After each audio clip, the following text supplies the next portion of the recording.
عبد الرحمن بن عوف رضی اللہ عنہ قال قال رسول اللہ صلی اللہ علیہ وسلم ابو بکر فی الجنہ، عمر فی الجنہ، عثمان فی الجنہ، علی فی الجنہ، طلحہ فی الجنہ، والزبیر فی الجنہ، عبد الرحمن بن عوف فی الجنہ، وسعد بن ابی وقاص فی الجنہ، سعید بن زید فی الجنہ، وابو عبیدہ بن جراح فی الجنہ۔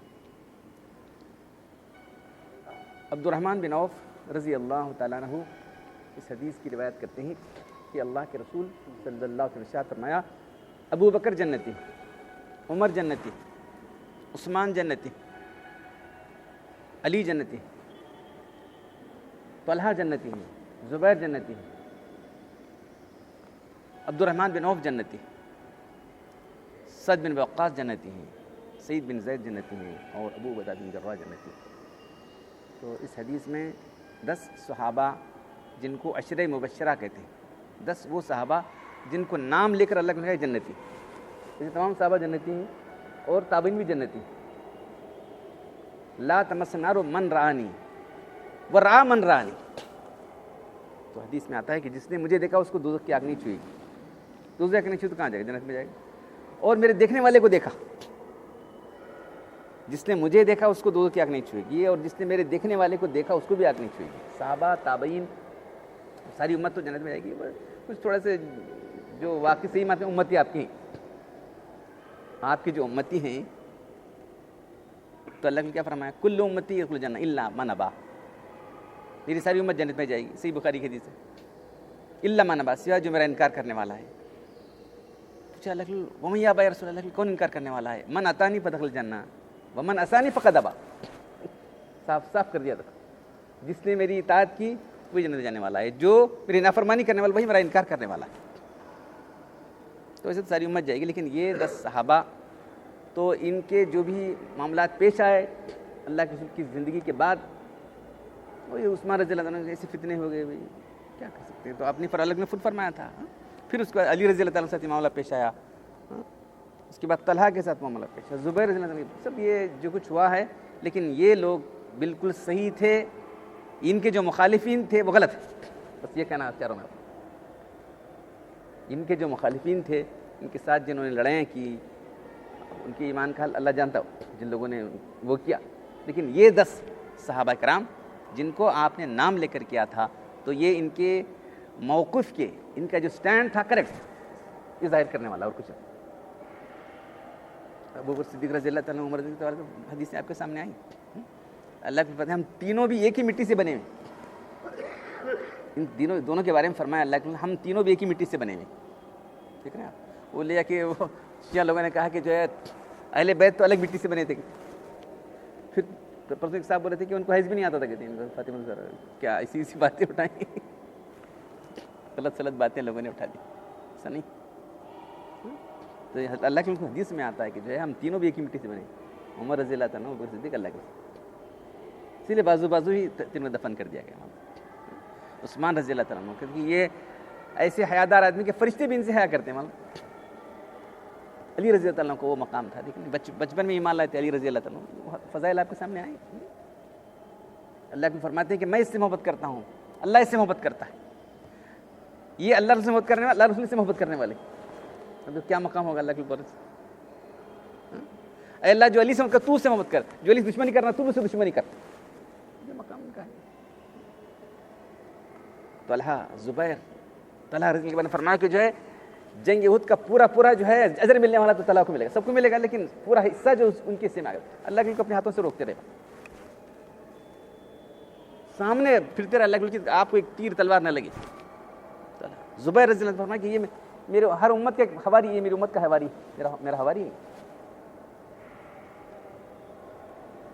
سعد بن وقاص کے بارے میں اللہ نے فرمایا کہ میرے ماں باپ تم پر قربان، تم تیر چلاؤ، یہ دیکھو اس کے بارے میں اللہ کے بہت کم لوگوں کے بارے میں فرمایا کہ میں تم پر ابھی امی فدا، میرے ماں باپ تم پر قربان ہوں، فدا ہوں، یہ بات بہت کم لوگوں کے لیے فرمائی، تو ان کے بعد صحیح وقت میں فرمایا تھا اللہ۔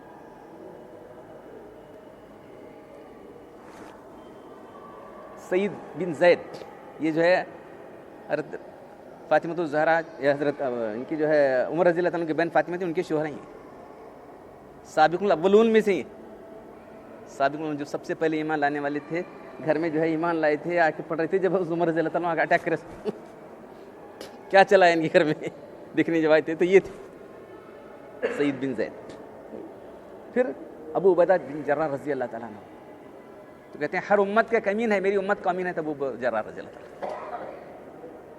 جب عمر رضی اللہ تعالیٰ عنہ کی شہادت ہوئی، انتقال نہیں کر رہے تھے، سوچ رہے تھے کاش کہ ابو عبیدہ اگر زندہ ہوتا تو مجھے مسئلہ ہی نہیں تھا، اس کو خلافت سوچ کے میں چلے جاتا، اس سے پہلے انتقال کر گئے تھے،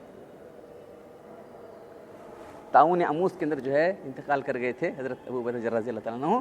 تو کہتے ہیں ہر امت کا ایک امین ہے، اس امت کا امین ہے اللہ نے فرمایا۔ تو ابو عبیدہ بن جراح اپنے باپ کو قتل کیا، انہوں نے جنگ احد میں خود اپنے باپ کو قتل کیا، کون کر سکتا ہے؟ یہ جو ہے صحابہ کرام کی جو ہے بالکل اخلاص، حق پسندی، حق کے لیے ساری چیزیں قربان کرنا، یہ چاروں 10 صحابہ کرام کی اتنی بے مثال قربانیاں رہی کہ اللہ نے ان کا نام لے کر جو ان کو جنت کی بشارت دی تھی۔ تو اس سے ہمارے سامنے بات واضح ہو جاتی ہے۔ تاریخ کی باتیں سے لوگ ادھر ادھر جاتے ہیں، پہلے حدیث کو رکھو، قرآن کو رکھو، اس کے بعد تاریخ۔ قرآن حدیث کو سامنے رکھنے کے بعد ہی تو ہم تاریخ کو لیں گے۔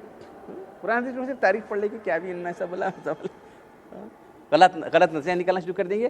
تو یہ صحابہ کرام نے جو اسٹینڈ لیا آپ کے بعد وہ بالکل کریکٹ اسٹینڈ تھا، ان کے جو مخالفین تھے ان کا اسٹینڈ کریکٹ نہیں تھا، بس۔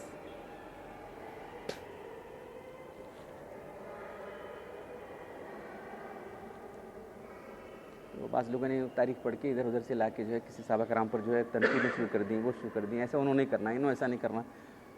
ایک عالم دیوبند کے عالم، مطلب کوئی چھوٹا آدمی بولا تھا حضرت علی کو خلافت نہیں قبول کرایا، ایک چھوٹا آدمی بولا کیسا، ایک گلبرگہ کے جو محبس کی مسجد کے امام بڑے عالم سمجھاتے تھے، وہ لوگ حضرت علی کو خلافت نہیں قبول کرنا چاہیے تھا۔ آپ جا کے مشورہ دینا تھا کیا ہے، اسی الٹی باتیں لوگ کرتے ہیں۔ تو میں سمجھتا ہوں کہ انہوں نے فضائل صحابہ کو پڑھائی نہیں۔ فضائل صحابہ جس نے پڑھ لیا، اختلافات بھی اس کے مٹ گئے، اور جو ہے دین کی صحیح روح کیا ہے اس کو مل جائے گی۔ صحابہ کرام کا کو اگر ہم نہیں سمجھیں گے تو ہم دین کی روح تک نہیں پہنچ سکتے۔ ہمارے لیے معیار ہے صحابہ کرام ہے، اور جو فضائل ان کے ہیں ان کو اگر ہم صحیح طرح ہم سمجھ لیں گے تو انشاءاللہ تعالیٰ جتنے اختلافات لوگ پیدا کر کے رکھیں گے وہ بھی چلے جائیں گے۔ صحابہ کرام جو کہ ہم کو کرنا ہے بس اس کا ختم ہی ہوگا۔ بہترین زمانہ کس کا لگے ہو رہے ہیں؟ میرا خیر قرنی، خیر قرونی کرنی، ثم الذین ثم الذین، بہترین زمانہ، بہترین زمانے سے مراد زمانے کے لوگ، میں اور میرے صحابہ، اس کے بعد تابعین، تبع تابعین۔ تو ذرا ان لوگوں کو غور کرنا چاہیے، امام بخاری کب پیدا ہوئے اور کب بخاری لکھی گئی، ذرا سوچو۔ 194 ہجری میں پیدا ہوئے اور 256 ہجری میں انتقال ہوا، تو بخاری شریف 256 ہجری میں لکھی گئی، معلوم ہے؟ کہاں تھی یہ بخاری؟ یہ تینوں دور کے اندر تھی کیا بتاؤ؟ صحابہ، تابعین، تبع تابعین، تھی کیا بخاری؟ ذرا غور کرو۔ ارے یہ لوگ ہمارے لیے معیار ہیں،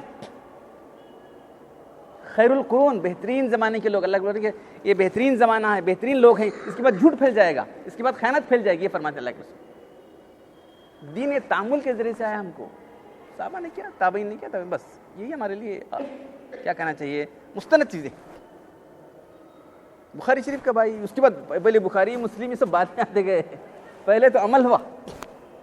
یہ دیکھو ذرا غور سے، بہترین زمانہ، بہترین زمانے کے لوگ، اور پھر اس کے بعد فرمایا یہ 3 زمانہ کے بعد تو جھوٹ پھیل جائے گا، خیانت پھیل جائے گی، آدمی جو ہے اس کے بعد سند کا پوچھ جانے لگی۔ جب یہ فتنے پھیلے تو سند، یہ حدیث بولیں کیا سند ہے، بولو سند کوئی پوچھتا نہیں تھا اس زمانے میں۔ ارے چلو انہوں کرے، صحابی بڑے صحابی کر دیا، ہم لوگ کر رہے تھے، بس کوئی سند پوچھتا نہیں تھا۔ جب ایسے جھوٹے لوگ پھیلے تو سند کی ضرورت پڑی، معلوم ہے؟ تو یہ بہترین زمانے کے لوگ، اس کے 10 حضرات ہیں جو بھی میں آپ کے سامنے رکھا ہوں، جن کو اللہ کے نام بنام جنت کی بشارت دی۔ تو اگر ہمارے ذہن میں صحیح بات آ گئی ہے تو انشاءاللہ تعالیٰ جو ہے ہم کبھی غلط راستہ اختیار نہیں کریں گے۔ تو اللہ تعالیٰ ہم کو صحیح راستے پر قائم رکھے، اللہ کے رسول و صحابہ کے طریقے پر قائم رکھے، اسی پر ہمارا خاتمہ کرے۔ الحمدللہ رب العالمین والصلاة والسلام علی رسول الکریم، ربنا آتنا فی الدنیا حسنۃ وفی الآخرۃ حسنۃ وقینا عذاب النار، ربنا ظلمنا انفسنا وإن لم تغفر لنا وترحمنا لنكونن من الخاسرین۔ ان اللہ وملائکتہ یصلون علی النبی یا ایھا الذین آمنوا صلوا علیہ وسلموا تسلیما. سبحان ربک رب العزة عما یصفون وسلام علی المرسلین والحمد للہ.